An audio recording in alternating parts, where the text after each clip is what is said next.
Aujourd'hui, on va parler de ce qui a été pour moi un game changer. Quand j'ai découvert ou redécouvert ou réalisé, parce que je n'ai pas inventé évidemment, la meilleure manière de s'enrichir en fait. Vous savez, il y en a qui vont vous dire que c'est le bitcoin, d'autres vont vous dire que c'est la bourse, ainsi de suite. On va un petit peu relativiser tout ça. Je ne vais pas vous dire que c'est l'immobilier la meilleure manière de s'enrichir, je vais vous donner quelque chose de plus précis. Mais avant, j'ai des petites questions à vous poser. Est-ce que vous pensez sincèrement, par exemple, que vous pouvez faire 200 000 euros de chiffre d'affaires dans l'année qui vient? Voilà, vous là, maintenant, 200 000 euros, presque 20 000 euros tous les mois de chiffre d'affaires ou même de bénéfices tant qu'à faire. Bon, la majorité des gens vont répondre non à cette question. J'ai déjà posé cette question en mastermind. Alors, elle était à un autre niveau, puisque les personnes présentes dans la salle, elles avaient des revenus importants, des capacités à faire beaucoup de choses, des entrepreneurs, ainsi de suite. Et j'ai demandé, est-ce que vous pensez pouvoir faire 1 million d'euros, par exemple, dans l'année qui vient? Il n'y a pas grand monde qui a levé la main. Puis j'ai posé une autre question. Qui pense pouvoir emprunter 1 million d'euros dans l'année qui vient? Et là, il y a beaucoup plus de mains qui se sont levées. Il faut comprendre une chose. Gagner de l'argent, c'est dur. Se le faire prêter, c'est beaucoup plus facile. La meilleure manière de gagner 1 million d'euros, c'est de se le faire prêter. Alors attention, là j'entends déjà les gens qui disent « oui, mais on te l'a prêté, il n'est pas à toi » et ainsi de suite. Alors on va revenir un petit peu sur ça. Ça dépend comment tu l'obtiens, ton 1 million d'euros, et ça dépend ce que tu en fais. La plupart des gens, effectivement, ils vont avoir la capacité de se faire prêter de l'argent, que ce soit 200 000 euros. Comprenez que la majorité des Français peuvent emprunter 200 000 euros aujourd'hui. Par contre, seuls 1% des Français peuvent gagner 200 000 euros dans l'année qui vient. Donc vous comprenez bien que d'un côté, on a la majorité des gens qui peuvent faire quelque chose, emprunter 200 000 euros, par exemple acheter un bien immobilier avec. Et de l'autre côté, on n'a que 1% des gens, même peut-être moins, qui peuvent gagner 200 000 euros. Donc on comprend bien que emprunter de l'argent, c'est beaucoup plus facile que de le gagner. Et d'ailleurs, c'est ce que fait l'État français, il faut être clair, quoi. C'est-à-dire que l'État français, il a une dette, il fait rouler sa dette, voilà, et il rembourse des intérêts, alors environ 50 milliards par an, et voilà, point barre. Donc il faut bien comprendre que l'économie marche avec la dette. D'ailleurs, on appelle ça la notion d'argent-dette. L'argent qui est créé est lié à une dette. Donc, gagner de l'argent, c'est extrêmement difficile. Emprunter, c'est beaucoup plus facile. Et la plupart des gens vont dire « ouais, mais Romain, cet argent-là, il n'est pas à toi. » Oui, il va falloir rembourser. Mais le bien immobilier que vous avez acheté, il est à vous. Il va commencer à prendre de la valeur. Il va vous générer un loyer, même s'il y a une mensualité à payer. Aujourd'hui, quand vous remboursez par exemple une mensualité de 500 euros sur 20 ans, ça correspond à 100 000 euros empruntés. Vous avez environ 400 euros pour vous. Il n'y a que 100 euros d'intérêt, donc c'est très peu. Quand vous remboursez, vous vous enrichissez. Vous avez d'un coup un locataire, quelqu'un qui paye pour vous un certain loyer. Vous remboursez votre crédit. J'espère que vous avez du cash flow parce que vous faites un bon investissement. Et donc vous vous enrichissez grâce à un bien immobilier que vous ne pouviez pas détenir il y a encore peu de temps. Donc il faut comprendre une chose. C'est très très difficile de gagner de l'argent par son travail direct, vraiment. Par exemple, aujourd'hui, vous avez un travail salarié, vous gagnez un certain montant à l'heure, vous n'allez pas pouvoir démultiplier le nombre d'heures que vous faites. Ça ne marche pas. Imaginons que vous êtes aux 35 heures, vous faites 151 heures par mois, vous gagnez 10 euros de l'heure. Vous n'allez pas pouvoir doubler ça, c'est impossible. Vous n'allez pas pouvoir faire 300 heures dans le mois. Et de toute façon, vous aurez juste doublé votre revenu, ce qui est vraiment bien. Mais dès l'instant que vous arrêtez à travailler, dès l'instant que vous arrêtez de travailler, qu'est-ce qui se passe?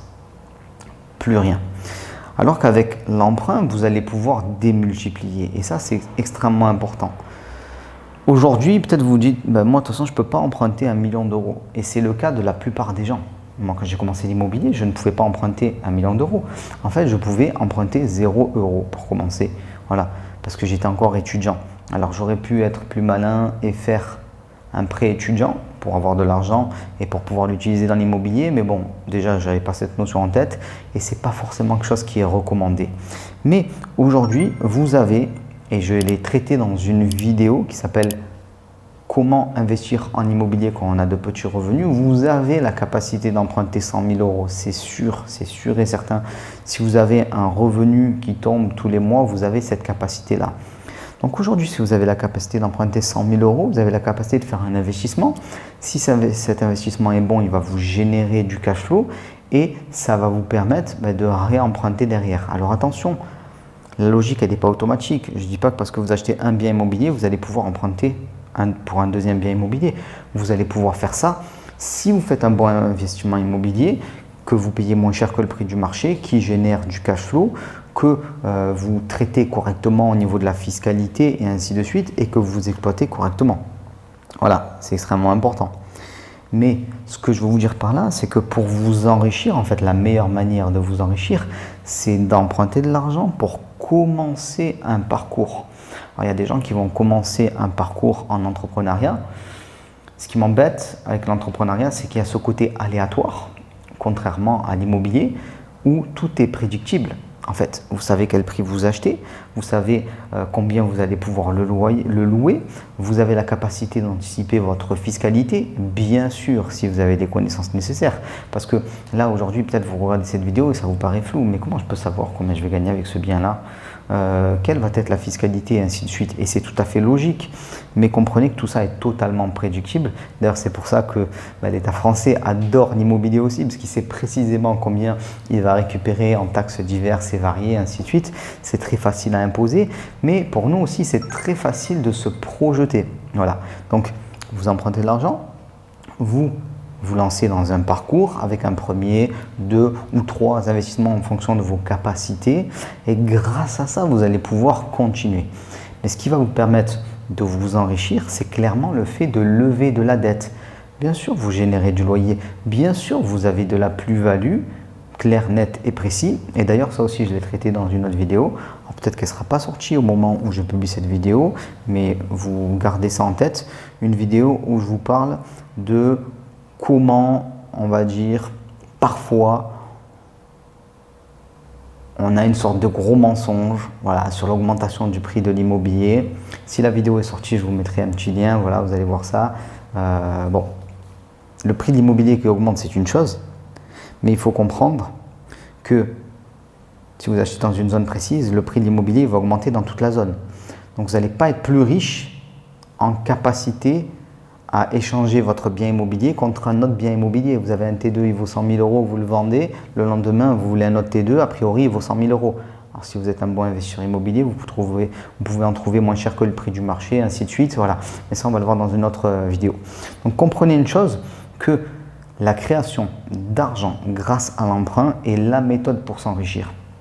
En début de vidéo, je vous parlais du Bitcoin, de la bourse, de tout ce qu'on veut. Bon, vous savez que ça, c'est pas trop mon truc. C'est pas parce que je suis formateur en immobilier ou quoi que ce soit. Vous avez bien vu, j'ai commencé, j'étais un monsieur tout le monde. J'ai choisi l'immobilier parce que c'était la meilleure manière. Si la bourse, par exemple, permettait de plus s'enrichir, j'aurais commencé par là. Mais le problème du Bitcoin, de la bourse, de tout ce qu'on veut en fait, c'est que vous devez payer avec votre propre argent.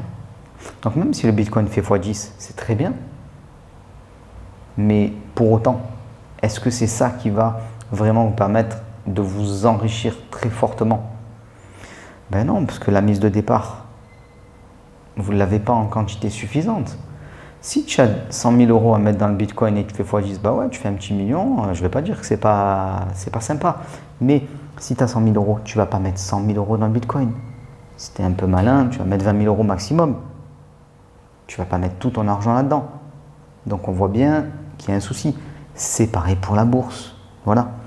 Donc cette capacité à obtenir un bien immobilier tout de suite et à le payer plus tard grâce au crédit, c'est ce qui fait en fait la supériorité de l'immobilier pour pouvoir réellement s'enrichir et pour ne pas simplement placer son argent. Le Bitcoin, la bourse, c'est placer son argent. Voilà. Il faut placer son argent. Pourquoi on place son argent? Parce que il y a de la déflation. Alors, souvent les gens vont dire qu'il y a de l'inflation. En fait, il y a de la déflation dans le sens où la valeur des devises, l'euro, ainsi de suite, par rapport aux actifs, que ce soit de la bourse, donc c'est-à-dire des titres de société, le bitcoin, l'immobilier, baisse. Donc oui, si vous avez trop de liquidité aujourd'hui, c'est pas bon parce que cette liquidité perd de la valeur. Donc il faut bien le placer quelque part et placer ça sur des supports boursiers, bitcoin, ainsi de suite. Ce qui est cool, c'est que ça se fait en quelques clics. C'est beaucoup plus liquide qu'un bien immobilier. Et pourquoi pas? Parce que nous, de toute façon, en immobilier, ce qu'on veut, c'est pas placer notre argent à nous forcément, mais emprunter parce que, je viens de vous le dire, c'est ça la meilleure manière en fait de s'enrichir. Je voulais revenir un petit peu sur ce point qui est souvent pas très bien compris par la plupart des gens.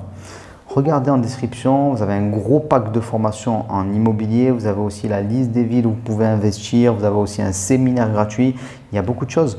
On parle de tout ça, toutes ces notions. Moi en immobilier, je vous apprends aussi bien la théorie que la pratique. Là, on a fait une forme de théorie, on a fait même presque un petit peu du mindset de l'investisseur immobilier, l'état d'esprit de l'investisseur immobilier, parce que si vous ne comprenez pas comment ça fonctionne, vous n'allez pas pouvoir avoir la conviction nécessaire, même des fois le courage nécessaire pour vous lancer ou pour démultiplier. C'est une fois qu'on est certain que ça fonctionne, quand on a compris les mécanismes, quand on a fait éventuellement un premier essai avec un bien immobilier test entre guillemets qui ne nous engage pas trop, qu'on va pouvoir aller beaucoup plus loin. Moi, c'est ce que j'ai fait. J'ai commencé avec des garages.